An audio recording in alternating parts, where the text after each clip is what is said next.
Right. Thank you, Megan, and thank you all for being here. And certainly it's exciting to wait the year since our last meeting and see the magnificent things that many of you have contributed to, because it is, as Megan sort of indicated, my passion to make sure that the expertise that's in this room is what drives our system. And certainly in the many discussions that I've had with the Minister that introduced this morning, is to reinforce the notion that the narrative about expertise is our future in this business.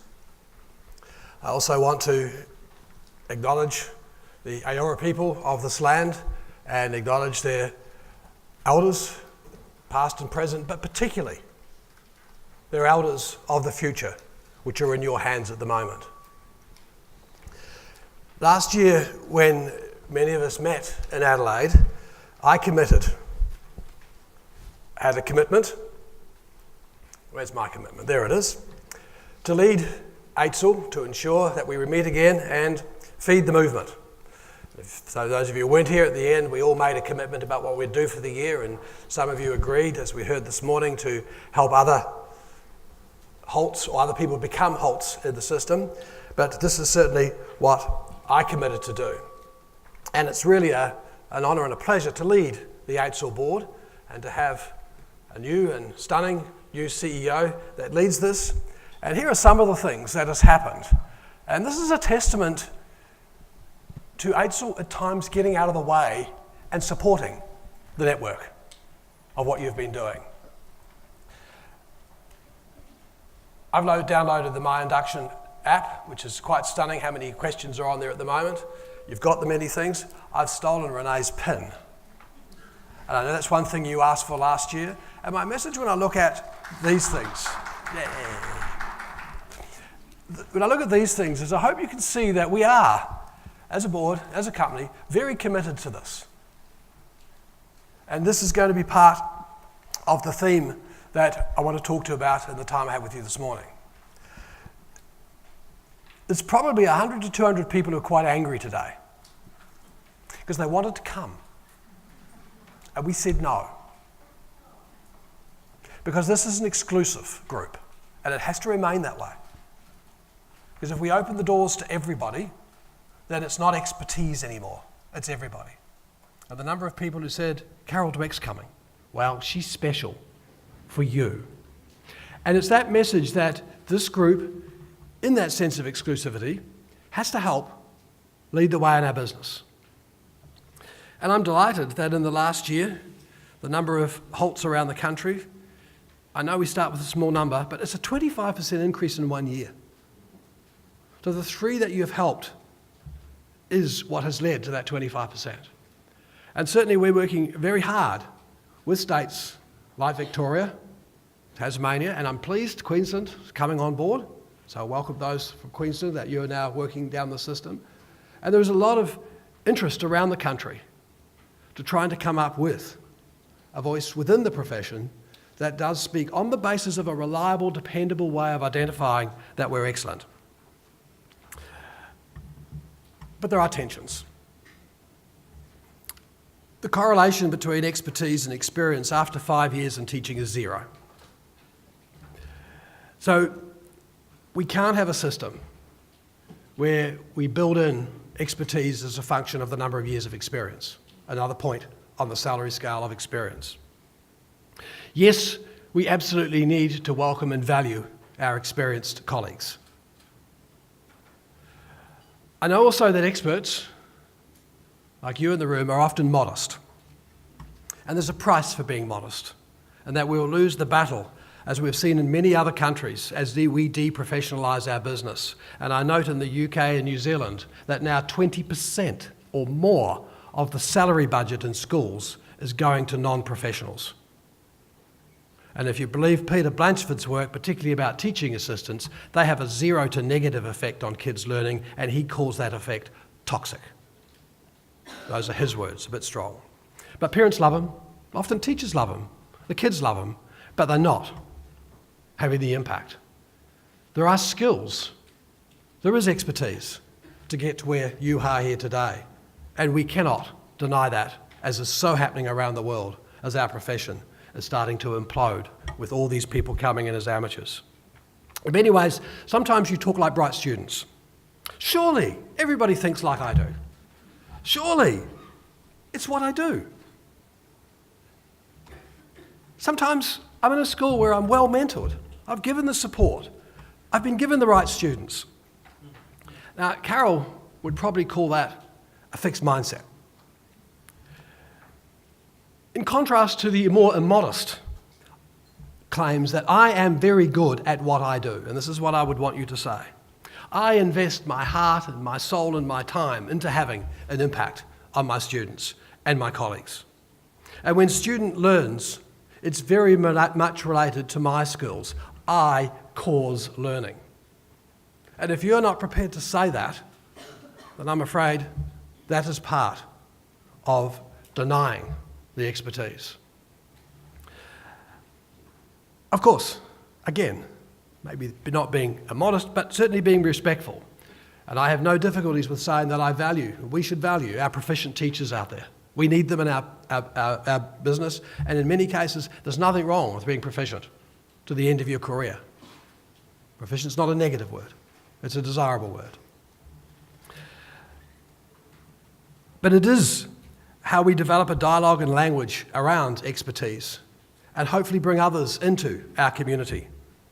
And the report that the Minister just released this morning certainly is asking a very, very difficult question which he could not have released if you hadn't existed.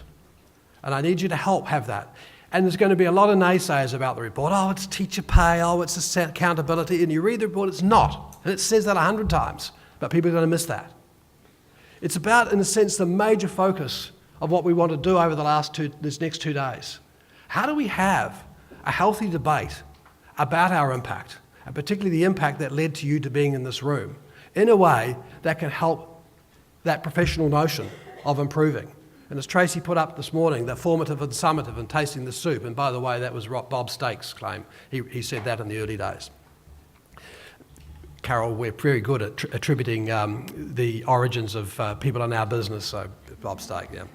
And how do we actually get the debate going in our community we can have about expertise without it turning into another pay hassle, another thing about accountability? Because we do have to have it in a sensitive way.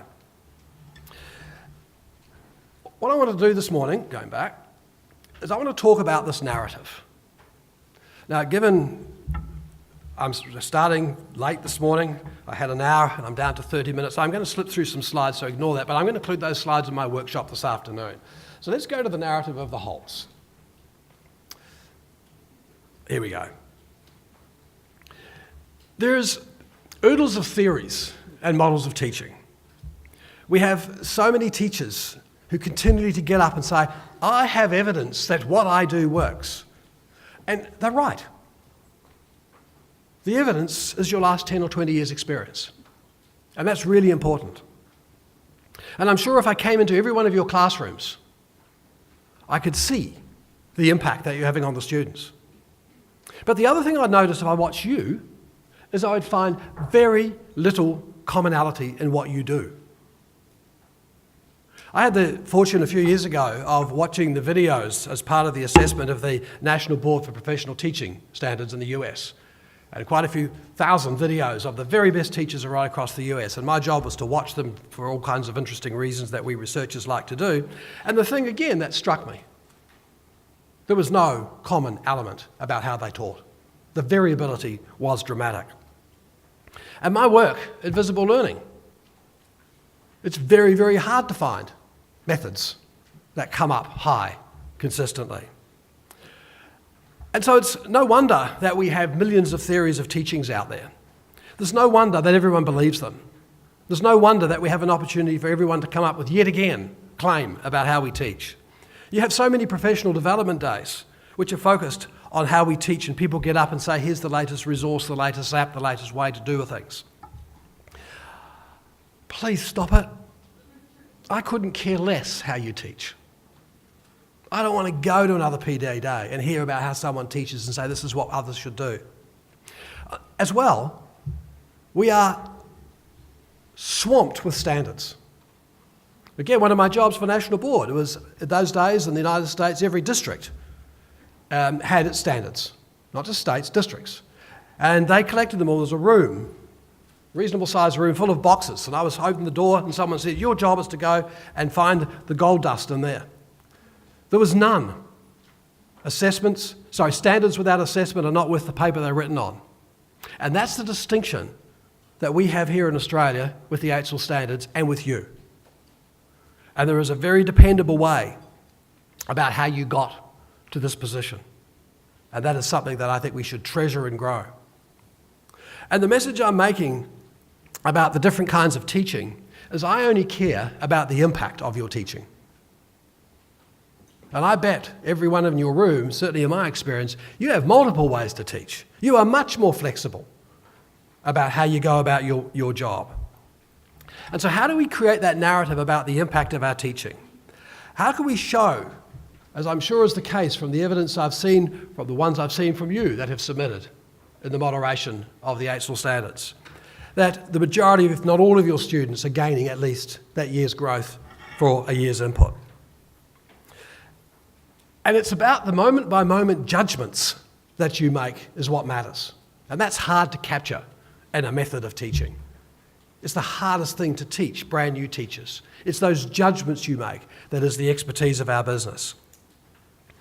And when I do the study, as I've done a few years ago, where we go into staff rooms and we measure what teachers talk about in staff rooms and professional development sessions and over lunch, you talk about kids, you talk about curriculum, you talk about kicking footballs, and you talk about assessment.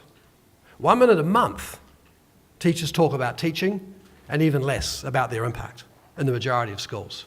We have a system where we don't even have a dialogue about those moment-by-moment decisions. And you're going to say, well, I understand that because my kids are different, and in many cases they are. And it's that knowledge that each of those kids bring to each task is the essence of your success. But we have to find a way to scale that up and have a claim about the narrative of impact. And it is about that expertise. And I'm sure some of you have seen my studies say that everybody, virtually everybody, can claim they have an impact on kids. 97% of what we do has an impact on kids, increases their learning. And so that's why we have to get away from privileging those claims that we just have evidence of impact. It is getting above, at least, into that green zone, where every one of you will be. Otherwise, you wouldn't have been here.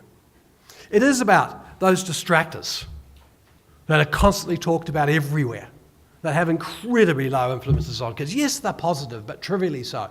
Particularly when you can compare it to the expertise.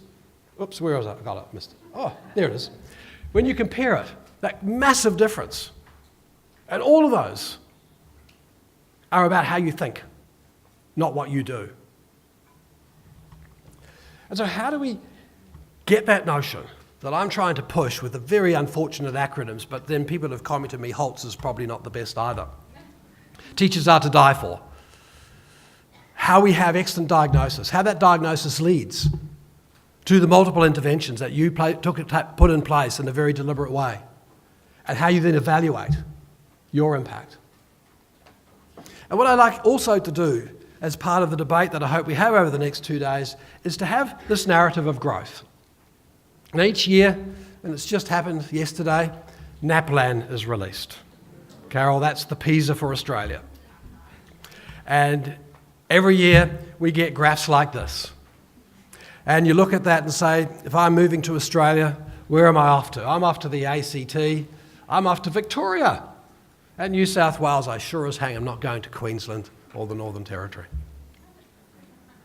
And that's the best graph of property prices in Australia. Because it's the wrong question. And my point is we have to stop this question about high achievement. Strange statement to make, but let me elaborate. It's killing us, guys. The belief out there by parents is that high achieving schools are good schools, and I'm going to argue they're not necessarily. And it's the wrong debate. And it's led, for instance, in my hometown of Melbourne, 60% of kids in Melbourne cross past the local school to go to another school because we've given the parents this crazy notion that they have the right to choose schools. It is a massive distraction. Now, I understand the right question is very hard to implement. Parents should have the right to choose teachers. It's not going to happen for all the reasons you know.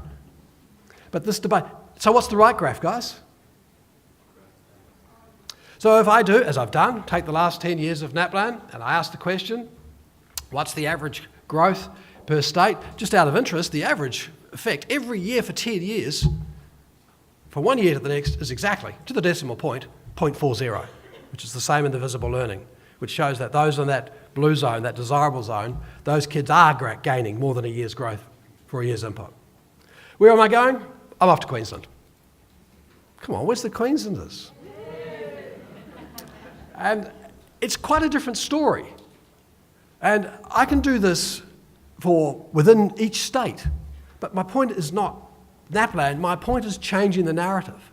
Now that graph was a couple of years ago, so you'll be pleased to know that West Australia has made a dramatic increase in growth in the secondary schools, and you guys know why. We won't go into that. And certainly Queensland is well up there with South Australia in terms of its growth. But this is the right debate about having an impact.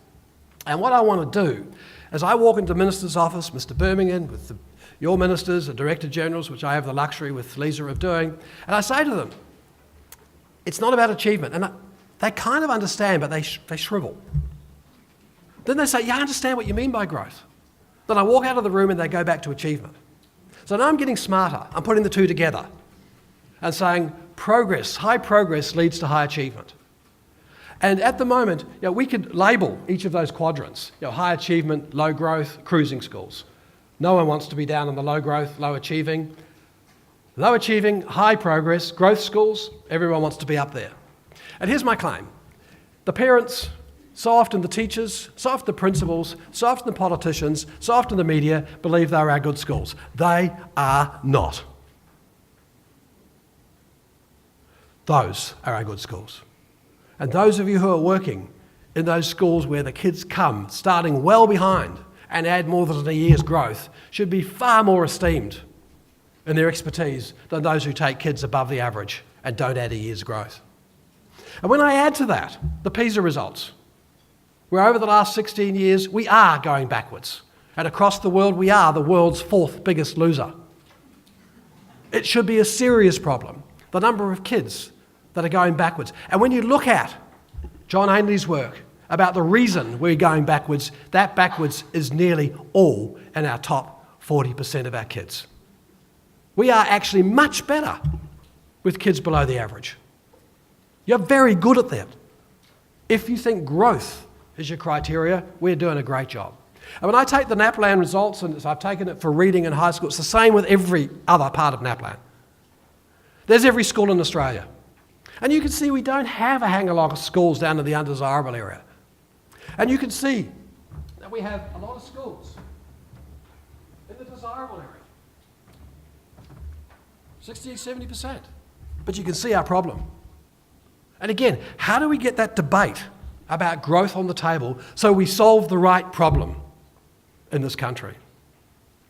Hence to my narrative about impact. And this is what we're going to ask you to do, particularly this afternoon and over the next few days, is how we have this debate. Because here's the challenge, guys. If we, the collective we, if we can't demonstrate that we, you, because I actually can't wear this pin, that you are different because you're Holtz, Holtz will be a very short time in existence. And we have to do it in a very sensitive way. My argument is if you only use the test scores, you fail. If you don't use the growth in the test scores, you fail. But it's a much more balanced portfolio we need to have. For example, as we do in our work, we use that same graph to look at where kids are. Because obviously, you take a kid like Jaden, how Jaden's going to get into the desirable zone is going to be totally different to how Connor gets there. And I'd certainly be saying to people like Bailey and Ryan, wow, you're stunning learners. Now they'll probably say, yeah, but I'm not achieving above the average. No, but you're going to get there because you're doing more than a year's growth for a year's input. And as I showed with Noel Pearson's schools, his schools, when they started, were gaining 3 months for a year's input. Now they're up to 2 years growth for a year's input. And he needs to get to 4 years growth per year to get them back to the national average. And hey, with that motivation and goal, they can get there. Hard work, and the hard work's done by you guys. But we are incredibly successful at growth. And there are so a lot of other ways that we can have debates about impact. And I'm a great believer that if you ask a student, what does it mean to be a learner in this class?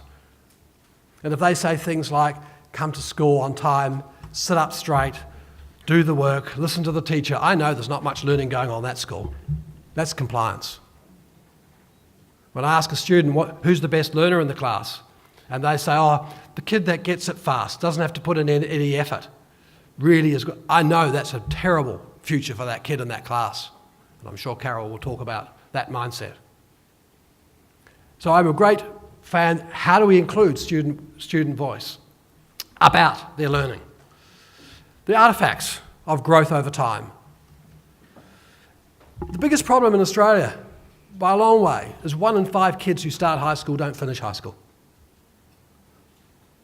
The best predictor, as Henry Levin showed, of health, wealth and happiness in adult life is not achievement at school. It's the number of years of schooling. So how do we make our schools more inviting places for kids to be?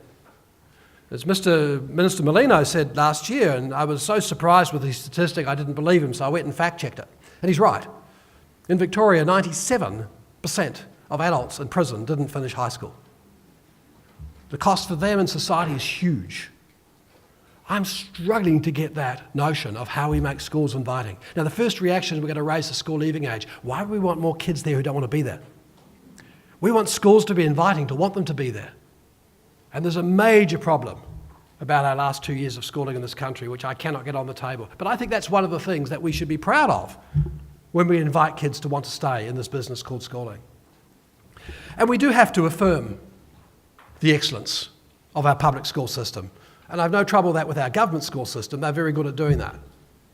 But how do we esteem the professionalisation and the expertise of teachers? And how do we esteem that narrative of impact? For instance, in my own work, and this is from the Northern Territory. Those of you from the Territory know that we've spent time there. We were asked 4 years ago to come into the central part of the country, implement our visible learning work. And what we do, like the first thing that many people say to me is, I want visible learning. And my answer is, what is the problem to which visible learning is solving? Because one of the biggest problems with PD in schools is they're invented without a problem. And so we spend a lot of time on diagnosis. In fact, I now have a new cliche, and it's that beware of educators with solutions. They have them, but sometimes the problem that the solutions is for is a mismatch. So we go in and we ask the school to come up with kind of a traffic light across a lot of dimensions, and we look at impact and feedback, and it kind of doesn't matter at this stage. But the key is asking the school, because one of the things we learned is you guys are incredibly good critics. Your principal say, oh no, the school climate's here excellent.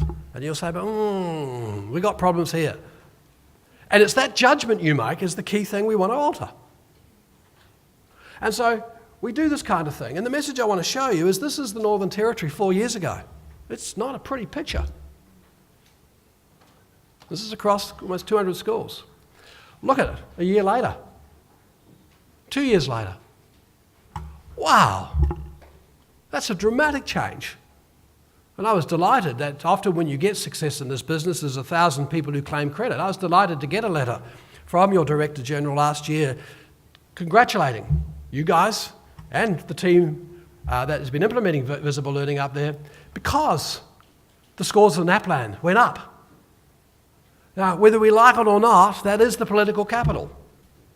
And it happened due to the expertise of people like Renee, John, etc., who have that passion to have that impact on kids. And my other message is, you don't have to wait 10 years to see a change. We saw it after 1 year, and quite frankly, year 4 didn't add a hell of a lot.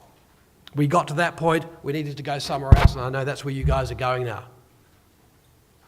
And my point is we can do and have that message of impact. My other message this morning is I find it fascinating that if your job is to collectively have that impact on kids, how come, as a nation, we don't resource you to do your job? You've got thousands, tens of thousands of measures of achievement. You've got NAPLAN coming out of your ears. And none of those measure the growth. And things like NAPLAN and the other kind of measures out there are an inch deep and a mile wide, which doesn't reflect what you do on a daily, weekly or monthly basis.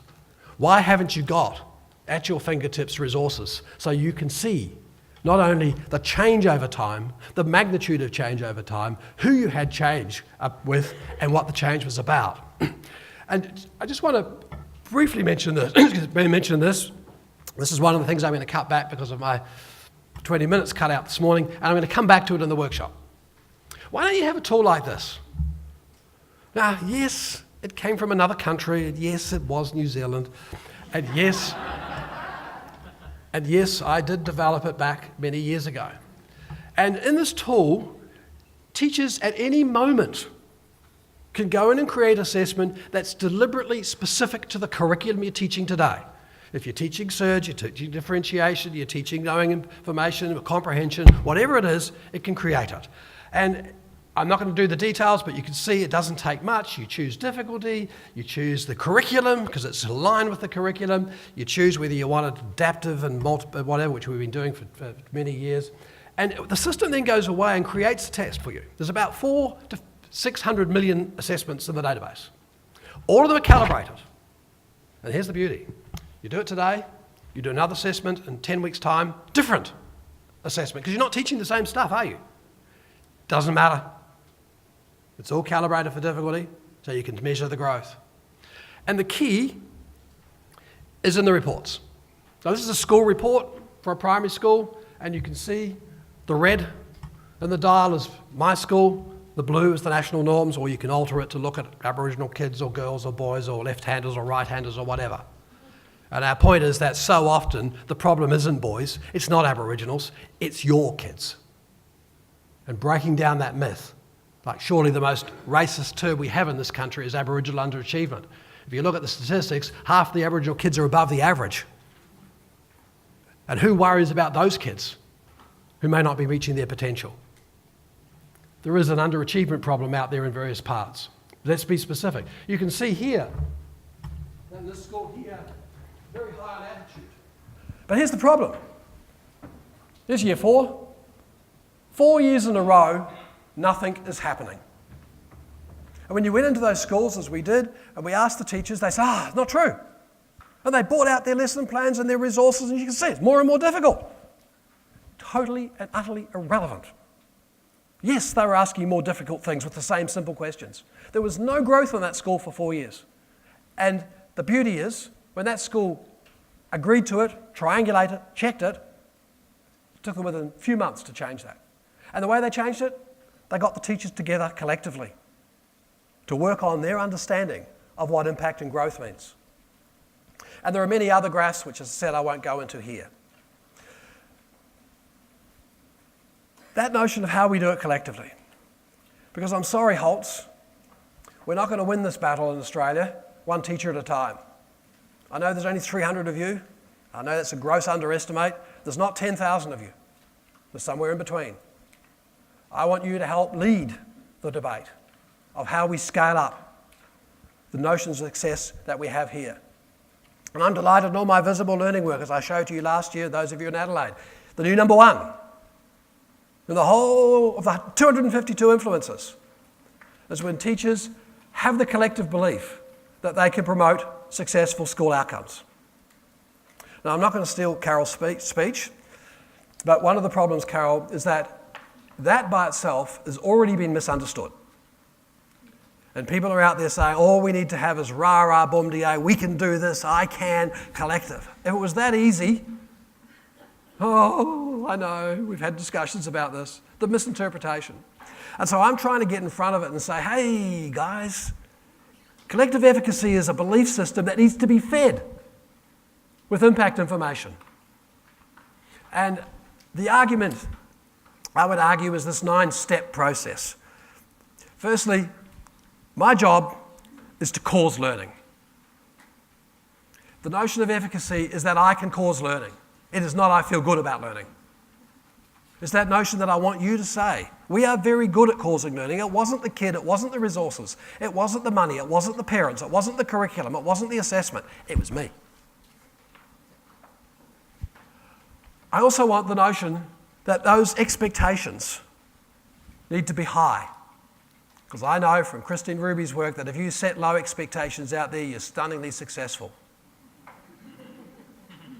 And unfortunately, some teachers have differential notions. And it's how we share those beliefs about expectations. My number one mind frame. I want you to walk in that classroom. I want you to walk in that staff room and say that my job here today is to evaluate my impact. All good things follow from that. And some of you know with my mind frames, I have 10 of them. They're actually 10 versions of the same thing. It's how we get that evaluation capacity across the school. How do we get the trust? Principals, how do you build the trust in the school so you can have sometimes those difficult conversations? If there's a whiff of accountability, it's out the window. It's building that collective belief in the school fed by the impact. And I'm looking at the skills that you need to have collective impact. We have a few projects in our PhD program that I'm supervising, particularly about the wisdom of the crowd. There's a big argument that the collective is more powerful than the individual. I have to say we're struggling to find the evidence for that. What we're finding is that the wisdom of the crowd is usually a function of the brightest person. But when we find the wisdom of the crowd does make a difference, it comes down mainly to one thing: social sensitivity. And sometimes, experts, we're not that social in the staff room. We just want to go back to our classroom and put our time and effort into our kids. And sometimes we're silent in the classroom about our expertise. And we love to create those distractions with the other topics. Come on, we have to get, particularly the principals, building that trust, building that social sensitivity so this collective efficacy can happen. It can't happen if you have your experts sitting there and not having that sensitivity to raise these debates. But I put a lot of pressure at this point on the principals to create it. You can do it. And then look at the motivators. And we know most of those, but the one that I add is that feeding the expectations. If you're going to put all this work in creating the collective in the school, you've got to feed the effects. You've got to have the success stories. You've got to show that you're getting that year's growth. You've got to esteem it, smell the roses. And sometimes we're not very good at that in our profession. We just close the door and go back to the next day. But if we don't do it, our community's not doing it, there's a problem. And so my big message in the whole collective efficacy, it is about that impact. It is about that teachers are to die for. Because when I do the analysis, certainly I did it in New Zealand, do it here in Australia, the biggest issue that faces our whole school system is teachers do not have a common conception of progress. Why should it be that every time a kid hits a new teacher, it's random whether the kid goes up or down depending on that teacher's belief about what growth is? You in this room are here because you have a pretty robust sense of what impact is. It's in here. I want you to help share that. And hence the debate over the next few days about how do we get a debate in a trusting, sensitive way about what is in your head, about what progress is, and share that. And get away from the distractions, such as throwing the beeper on the floor. And so when I come back to collective efficacy, it is about that narrative of impact, the confidence. It is about building the trust. It's moving beyond plans, good intentions, how we teach, to looking at that purposeful practice. It is about ensuring all are involved. Now, I remember when I said that over the many years, you work in schools, you get a group of teachers, and there's always the resistors. And I remember once talking to my vice-chancellor when I was at a previous university who had never been an academic. He came out of the building industry. He was so good as a vice-chancellor that Oxford University ultimately stole him. He was excellent. And he said, John, in business, if you have more than 20%, you have a monopoly and you're sued. It's against the law. 20% is not a bad number, guys. If you can start working with that in your school, building a coalition of success around that, but please make sure it's identified in a dependable way. And remember the rule about expertise and experience. It's sometimes your least experienced teachers are your most impactful teachers. And so having that courage to get that right coalition of success is the key to the future, in a way that doesn't say to the others they're lesser. And that's the skill in this business. And so it does come back to how we think. And then saying to Carol last night when we were talking, I have 10 mind frames. And I said to her, don't worry, they're really the same one number one said 10 times. But it is, I would argue, that this is what accounts for the highest effects in my 300 million kids. It is how we think that we're the change agent, how we see assessment as feedback to us, how we can create dialogues, not only in the staff room, but in the classroom, but in the staff room. How we have a focus and talk about learning more than we talk about teaching. How we see errors as opportunities for learning and not negative things. And I could wax lyrical on all these, but as I said, it comes back to one. And I would put to you that in our collective efficacy notion, this is what we have to do. And I struggle at times to say whether it should be I or we. But it is about having that impact. And so my message to you this morning as we go through the next 2 days, I need your help. In my role as chair of AITSL, I have a bit of a role I can steer. I have an incredible management team, and sometimes, and I don't know how you feel about this, I go onto the AITSL website and there's oodles of incredibly high quality stuff there. And we sit on the board and we come up with all these new plans. The minister sends us letters of instruction to do different things, and other groups ask us to do things. And sometimes I have to remember there's only 60 people in the organisation. It's tiny relative, smaller than many of your schools. And one of our jobs on the board is making sure we do the right stuff well. And hence over the next few days, as we get you and ask you, invite you to think about what I think is a pretty fundamental question. How are you different? Because if you're not, we're in the wrong space. How do we actually ask about the impact you're having? And how do we make sure that that is part of the debate to attract others to become Holts, but also say to our politicians, and particularly our parents, there is expertise. How many of you watched The Revolution School? Just was on the ABC recently again, the 4-part series that was done last year. And just as a good practice, whilst the TV used me as the person who talked about it all, I had nothing to do with the school. That was solely to do with the excellence of Michael Muscat, the principal, his senior staff and his teachers. They did the lot. And one of the interesting things the ABC did is that we did a survey of 1,000 parents, and we took stuff from the visible learning thing and we asked the parents, what's the thing that makes the biggest difference to kids' learning? And it's negatively correlated with the evidence. They didn't see expertise in the picture. And my worry is parents want the things that harm their kids the most. It also taught me, don't blame the politicians. They're listening to the parents. They're the voters. We have a major job to educate our parents about the excellence that happens in your school. And that's going to be a key part of how we have the debate in that sensitive way about the fact that you are different in desirable ways. So my argument this morning is about that narrative. I can help lead that narrative in my position in AITSL. I need you, as you have done so stunningly over the last year, created a momentum that, quite frankly, we want to feed in terms of the work that we do with you. And so I want to say thank you, Holts.